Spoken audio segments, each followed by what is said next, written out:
Hey, Jack. Don't you like it? Better like this? You know, with some clothes on. Isn't it sexier? Hell no. That's not what I paid off. Don't take it all off. All right, just wait a second, okay? Dag nabbit. Wait a second. Hurry up, woman. My meter's running down, Sonova.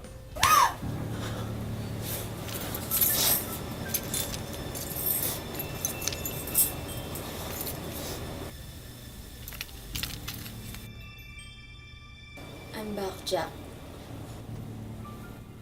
And yeah, That's what I'm talking about.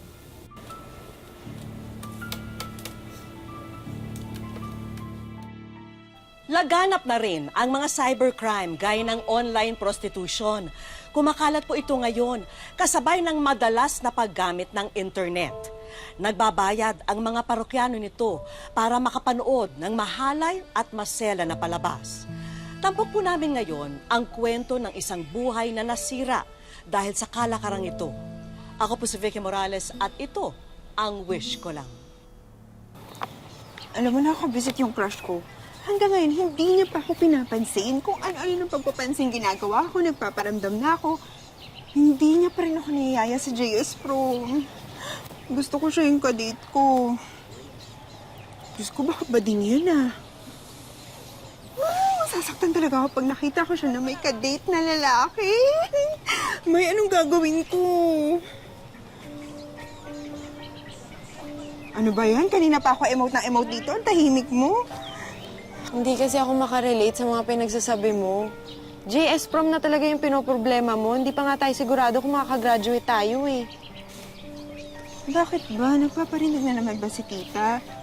Kailangan magtrabaho para may katulong siya sa mga gastusin sa bahay. Bakit alam na alam mo? Kasi dialogue rin niya ng nanay ko eh. Basta ako, maka-attend lang ako ng JS Prom. Okay na ako kahit hindi makatapos. Ewan ko sa'yo, Lani. Alam mo, maghanap ka ng kausap mo. Ha? Sige na, bye-bye. Oy, huwag ka malilate sa klase bukas ha. Gusto ko maaga ako. Ay, pipilitin ko kasi pag napanaginipan ko si Crush, baka hindi ko na gustuhin gumising pa. Sira. Sige na, bye-bye. Nay, dito na po ako. Anak, mabuti dumating ka na. May maganda akong balita sa'yo. Nay, bakit niyo po iniimpake yung mga gamit ko? Siya nga pala si Disay. Recruiter siya galing sa Pampanga. Nandito siya para maghanap ng mga ipapasok na kasambahay. Kasambahay? Nay, sana tinanong niyo po muna ako kung gusto. Maylin, alam mo naman gipit na tayo. At saka hirap na ako maghanap ng pagkain natin araw-araw. Ito na lang naisip kong magandang solusyon. Paano yung pag-aaral ko? Nay, malapit na akong Hindi graduate. ka rin naman makakagraduate, anak, kung wala tayong pera. Sumunod ka na lang, ha? At saka, nag-advance na si Disay ng 3 buwan na sweldo mo. Wala na tong atrasa. Nay, pwede ko po bang tawagan muna si Leilani? Papaalam lang po ako. Si Leilani, yung pinsan mo. Eto pa ang maganda. Makakasama mo siya sa Pampanga. Pumayag na din kasi yung tita niya na magtrabaho siya. Hindi ka ba natutuwa, anak? Magkasama kayo nila, Nay, hindi. Hindi ko po gustong tumigil sa pag-aaral. Wala na tayong magagawa. Basta ito ang tandaan mo, Arka. Pag nasa Pampanga ka na, tawagan mo agad ang Tito Jonjon mo, okay? Nandito na tayo, baba na kayo. Kanina pa namin kayo hinihintay eh. Oh, pasok na. Huwag na kayo mahiya. Ayun, no? Girls, pasok kayo, dali. Pabuhin mo muna dyan. O, Disay. Magaganda ba yung mga dala mo sa akin ngayon? Of course, Mami Sen. Palagi naman, di ba? Girls, eto si Mami Sen. Siya yung magiging boss nyo. Magandang hapon po. Kahit labag sa loob ni na Maylin, natuloy ang pasya ng kanilang mga magulang na mga muhan silang magpinsan. Oo nga. Joel, Ma'am. ang dato mo. Tumon. Disay, Thank you, Mami Sen. Paano po? Mauna na ako. Oh, girls, magpaka-enjoy kayo dito, ha? I-enjoy niyo ang trabaho at magpapakabait kayo. Sige po, mauna na ako. Oh, girls, alam ko, napagod kayo sa biyahe. Sa ngayon, ipapakita muna ni Joel sa inyo kung saan ang magiging mga kwarto ninyo. Magbihis kayo, maligo kayo, magpahinga kayo, pagkatas maghapunan kayo. Kailangan presko kayo para sa unang araw ninyo bukas. Okay ba? Okay po. Yan na kayo. Tutulog kayo yung kwarto niyo. Justas, Salamat. ano mga gamit mo? Justas. Okay naman kami dito. Mababait nga yung mga boss namin. Pinakain kami agad. Tapos ngayon, magpapahinga na kami. Mabuti naman kung ganun. Basta kapag may problema, tumawag kayo agad sa akin, ha? Biniling kayo sa akin ng nanay niyo. Kaya akong bahala sa inyo, ha? Salamat po, Tito. Sige po, matutulog na po kami. Maaga pa daw kami bukas eh. Okay, sige. Pagpalain naman kayo ng Panginoon. Lani, ingat kayo dyan. Maylin, ha? Bye-bye po. Bye, Tito.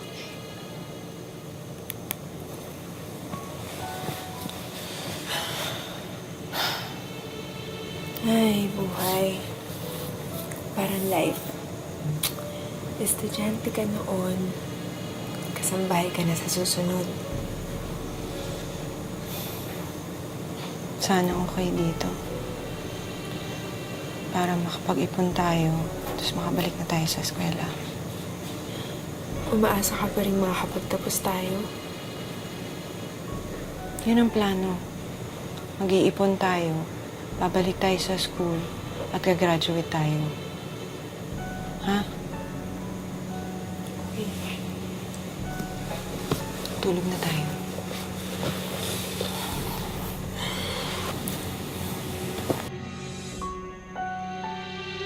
O yan, ha? Marunong ka nang makipag-chat sa internet. Eh, susubukan kita, ha? Sige nga. Lakasan mo nga yung volume. Yan, very good. Okay ka na. O, sinong next? Maylin. Maylin, di ba? O, ikaw next. Insan, kayang-kaya mo yan. May alam ka ba sa computer? Opo, may computer subject po kami sa school. O sige, kung talaga may alam ka, buksan mo ngayon yung chat box. Ganito lang yan, eh. Kaya ko na po. Magbihira ka naman, oh. Tinuturuan lang kita, eh. Very good, ha? Ganito na lang, ha? Mag-practice kayo rito. Tapos, salitan kayo sa paggamit ng computer. Ha? May, bakit kaya ganito yung pinasuot sa atin? Hindi ako sanay. Ali kayo, baba kayo, baba. Ayan. Magaganda na kayo. Very good. Ngayon ang araw ng inyong trabaho. At ang trabaho ninyo ay isa lang. Yun ay makipag-usap sa taong nasa kabilang linya ng computer na yan. Di ba po kasambahay yung trabaho namin dito? Eh, bakit? Hindi ba kasama namin kayo sa bahay? Eh, di mga kasambahay kayo. Ang trabaho mo ay sumunod sa utos ko. At ang utos ko ay kausapin ninyo yung mga tao sa kabilang linya ng computer. Paitan mo. Maging magalang ka. Balambing. Pasayahin mo sila. Gawin mo lahat ng gusto nila. At kapag nagawa niya yan, may malaking bonus kayo sa akin. Maliwanag?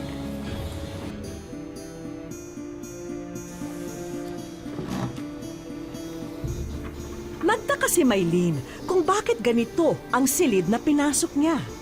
Pero kinutuban na siya na iba ito sa inaasahan niyang magiging trabaho rito. Ate! Hi. This is your name. Hello. Maylin. My name is Maylin. Hey. Nice. How old are you? 16.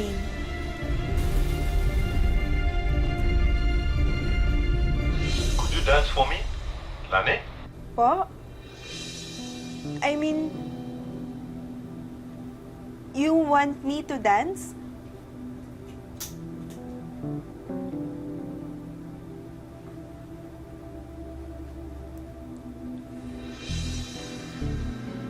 Oh, wow, you're so beautiful, baby. Take that shirt off. Excuse me? Take your shirt off. No! What do you mean, no? You're beautiful. Come on, I'm paying for this. Come on, make me happy. Hey, where are you going? What kind of operation is this? Sumunod ka sa kanya. Sundin mo kung anong gusto niya. Kung di mo gusto, ihataw ko sa'yo ito. Bakit? Pero, Mami Zen, bakit? Nagbayad na ako sa nanay mo. Binili na kita. Kaya wala kang magagawa kundi sundin ang gusto niya. Yun ang gusto ko. Sumunod ka. Bumalik ka doon. Kung hindi mo gustong hataw ko sa'yo ito, bumalik ka doon!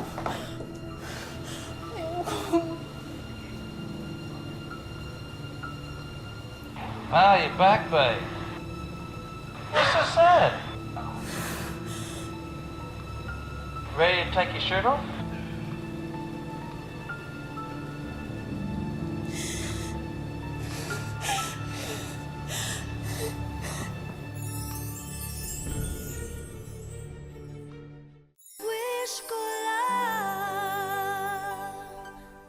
Dahil sa labis na kahirapan, pinilit ng kanilang mga magulang sina Maylene at Lailani na tanggapin ang trabaho sa Pampanga. Ang hindi nila alam, cyber prostitution ang napasok nila. Isang sindikato ang namamahala at nagpapalabas ng kalaswaan gamit ang internet para sa mga customer nila sa ibang bansa. Yeah, oh. Oh. Yes, yes! Yes, yes!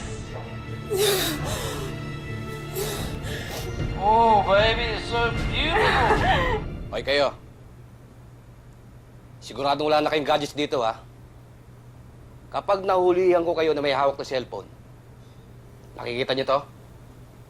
Tatagpasin ko lahat ng mga tenga niyo. Liwanag! Liwanag! Tulog na kayo. May, anong gagawin natin? Ayoko na dito. Gusto ko nang umuwi. Pinilit ko lang yung pinapagawa nila sa akin kanina. Gusto ko na din umuwi eh. Pero sasaktan nila tayo pag lumayas tayo dito. Kayo mag-alala. Masasanay din kayo. Bakit ba nila to ginagawa? Ano pa? Eh di para sa pera. Nagbabayad yung mga foreigner na yun para mapanood tayo. Yun nga lang, kay Mami Sen na pupunta yung pera. Pero hanggang doon lang naman yun, di ba? Hindi naman niya tayo para ibenta sa... Alam mo na. Bakit? Ano ba yung pinagkakaiba? Di ba't nagbebenta rin naman tayo ng katawan? Yun ang pinapagawa nila sa atin, di ba? Oo nga, hindi nila tayo kinakama, pero nagbebenta pa rin tayo ng aliw. Mga pokpok pa rin tayo. Mga bayarang babae.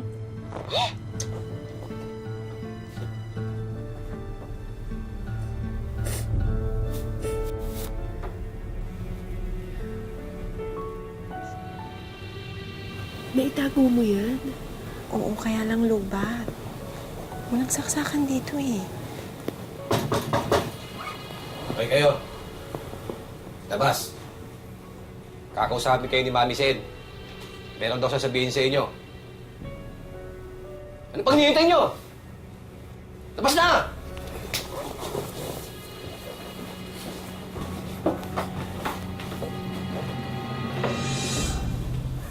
Kung inaakala ninyong kaya ninyo akong lokohin, nagkakamali kayo.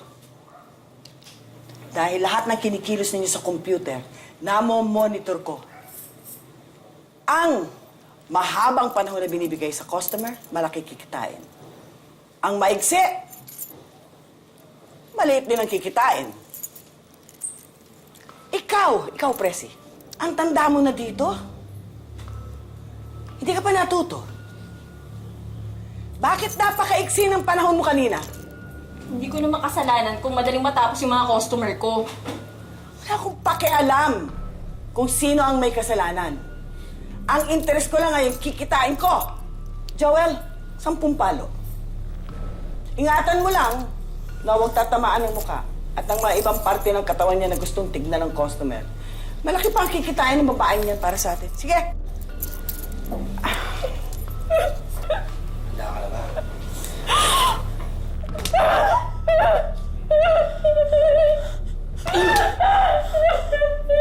Medyo!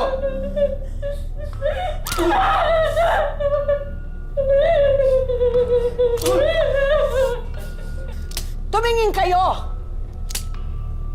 Ang sino mang hindi tumingin, susunod na paparusahan. Ang pinakamaliit ang kita, walang hapunan. Kaya pagbutihin ninyo kung hindi nyo gustong magutom o masaktan. Sige, Joel, tuloy!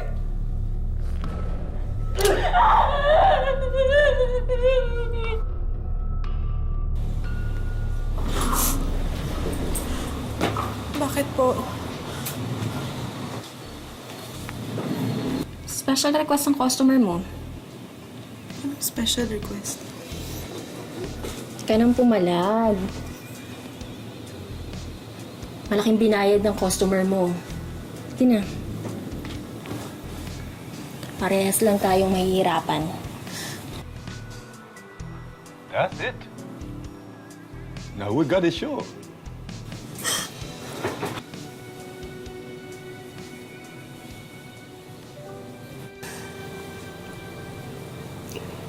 May... Binaboy nila tayo.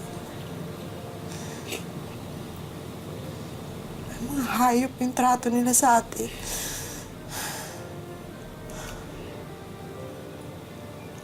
Pero makakatakas tayo. Makakaalis tayo sa impyernong to.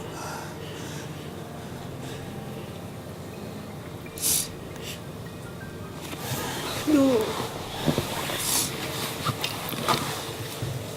Kailangan ko makatawag kay Tito John. Sa computer. Di ba may extension? Pwede ako makisaksak doon kahit sandali lang.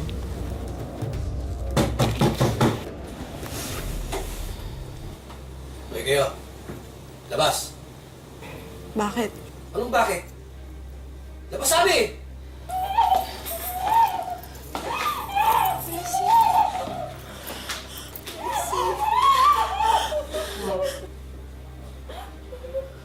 Ayaw na raw magtrabaho sa atin si Presi. Nagtangka siyang tumakas. At ito ang inabot niya. Ngayon, sino pang customer ang magkaka-interest na tignan ng mukha niya? Eh ngayon may pilat na. Sino? Oy! Kung hindi ka namin nakakakinabang, walang pwedeng makinabang sa'yo. Joel, alam mo na gagawin mo dyan?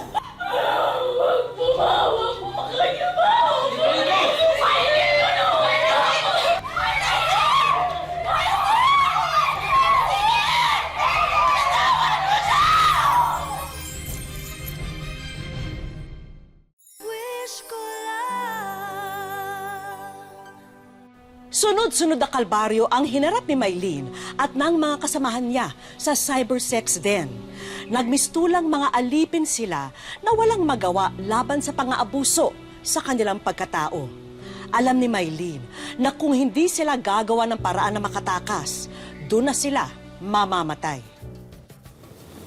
Oh, baby. Hot, baby. Yeah. Sweet. Oh, come, daddy. Oh, more hot than last time, huh? Come on, come on. Oh, come on, baby. What's under that pillow?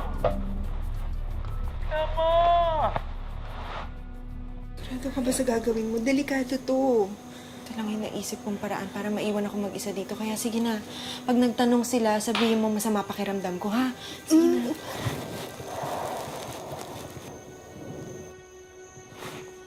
Mag-iingat ka. Sige na.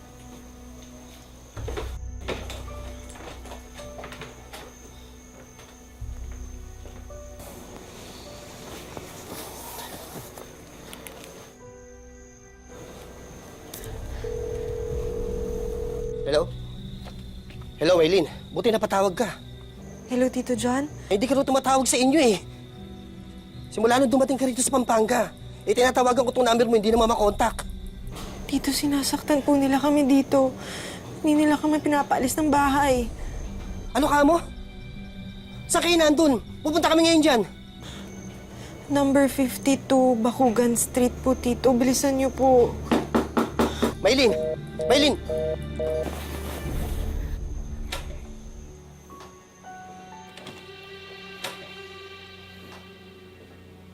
Balita ko may sakit ka daw sabi ni Lani. Totoo ba yun? Medyo okay na yung pakiramdam ko.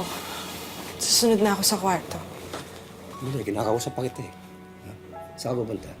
Tama ba? Total, nandito ka na rin lang eh. Mag-happy-happy na tayo. Bawi mo! Bitawan mo ako! Ayup ka! Ano pumamalan? Hoy! Joel! Ayup ka! Tigilan mo yan, ha? Ano ito? Mami, sorry. Ito kasi, nagdadahilan eh. Ayaw magtrabaho. May sakit daw siya eh. Ganon? Opo. Talaga? Alika nga. Di ka daw! Patingin nga kung totoo. Natawag ka eh.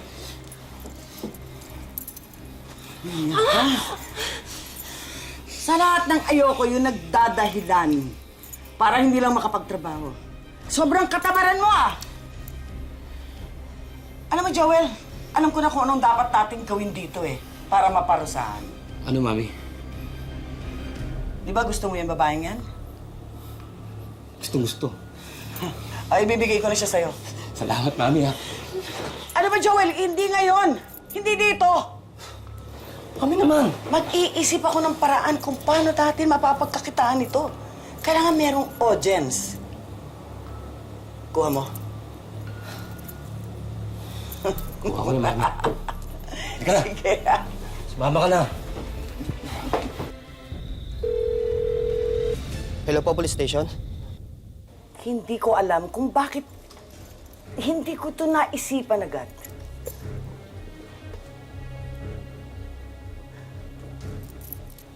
Hindi lang isa makakapanood sa'yo ngayon. Marami sila. Panonoorin nila kung paano ka wawasakin ni Joel. Joel, ay hinihintay mo. Salamat, madam, ha.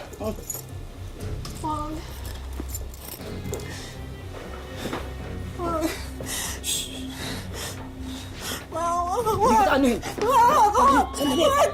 Yeah, come on. Oh! Great! Yeah! Yeah!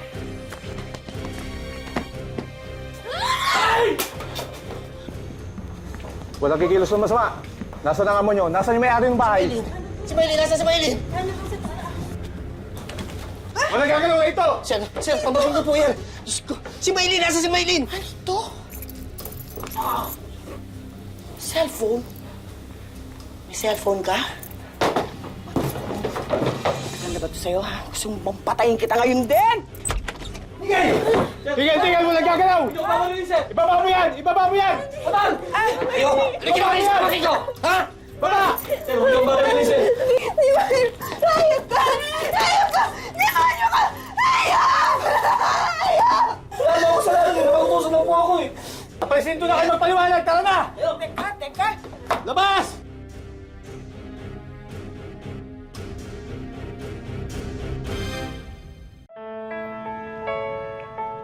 Kahit 7 taon na ang nakalipas, hindi lubos maisip ni Maylin, hindi niya tunay na pangalan, na makakalaya siya sa kapahamakan ng sitwasyon niya noon sa isang cybersex den. Kasi dati po, nandun po yung takot, yung kaba, yung trauma, na hindi po kami pinapakain, na hindi po kami sasahuran. At ngayon naman po, grateful na po ako kasi may sarili na po akong pamilya. Masaya na po ako sa simpleng buhay na meron kami ngayon. Sa ngayon, naririto siya sa Tacloban City para maghanap ng trabaho. Nagbabakasakali akong maghanap ng trabaho para matustusan ko yung pangangailangan ng anak ko. Kasi kung magkasama kami at nakikita ko siyang hindi nabibigyan ng gatas, ng diapers, mas masakit yun sa akin. Dati, meron kaming sari-sari store na kaunti na naiwan ng lola niya na namatay na kami yung nagpatuloy. Tapos, naglalako ako ng banana Q. Kaya nga lang na yung tinda na ubos kasi doon namin kinukuha yung gatas, yung pagkain, yung ulam namin. Nagpapasalamat si Maylene na nakayanan niyang lagpasan ang trauma na dulot ng nangyari noon. Doon ko nasabing magiging okay na ako nung nahatulan na yung amo ko ng habang buhay na pagkakulong. Masaya na po ako sa buhay ko. Nakapag-move on na din po ako sa past ko. Bilang ina at babae, ito ang kanyang mensahe para sa mga kababaihan at kabataan base sa naranasan niyang bangungot ng kahapon. Sana hindi niyo po itulak yung anak niyo na gawin ang isang bagay na alam niyo pong hindi dapat. Dahil obligasyon po ng magulang na pag-aralin at pagtapusin yung mga anak. At sa mga kabataan naman, kahit bata pa kayo, dapat maging mature na yung isip niyo na wag basta titiwala sa ibang tao. Wag po tayong maging agresibo dahil hindi matutumbasan ng pera ang kasiyahan na may bibigay mo ng ngayong bata ka pa.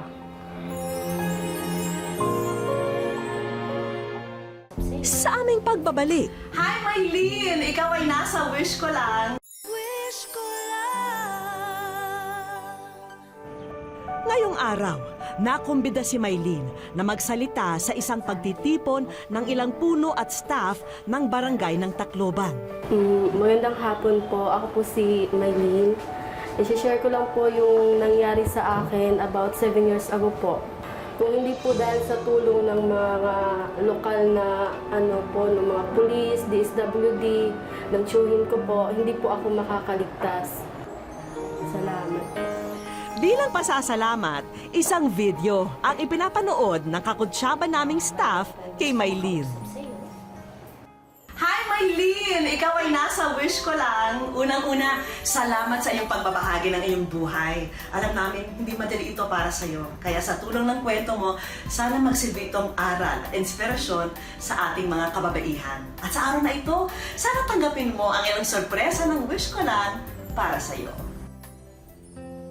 Hindi ko po expecting. Masaya po. Lagi po silang maging positibo po. Maging matatag at huwag silang mawala ng pag-asa. Nagpapasalamat po ako dun sa mga taong tumulong po sa akin. Sa kabilang gusali, isang kaibigan din ang may hatid na mensahe na sana'y ikatuwa mo. Sa ngalan ng TESDA at ng City Government of Tacloban, ina-award namin sa iyo itong scholarship grant na iyong magagamit para for enrollment sa kahit saang training center dito sa Tacloban. Malaking tulong po ito sa amin. Maraming salamat po. At eto pa ang mga regalo naming supplies para sa iyong anak. Masaya po ako. Natupad na rin po yung wish ko po. Tanggapin nyo rin ang mga panindang ito para maipagpatuloy nyo ang inyong negosyong sari-sari store. Malaking tulong po sa amin. Sa bagong buhay po namin this 2018. May extra ring suportang pinansyal para sa inyo bilang buena mano sa taong ito. Patunay si Maylene na gaano man kadilim ang pagsubok ng nakaraan, malalagpasan ito sa tulong ng mga mahal sa buhay. At sa bawat hakbang, taglay dapat natin ang pag-asa na makakamit natin ang mapanatag na kinabukasan. Sa panahon ngayon, Dagsana ang mga paraan ng pang-aabuso. Kaya maging mapanuri po tayo. Mag-ingat at huwag basta-basta magtitiwala sa alok na nakakasilaw. Dahil ang hangad na ginhawa ay pinaghihirapan at pinagsisikapan. Maraming salamat po muli sa inyong pagsubaybay mga kapuso. Ako po si Vicky Morales para po sa Wish Ko Lang.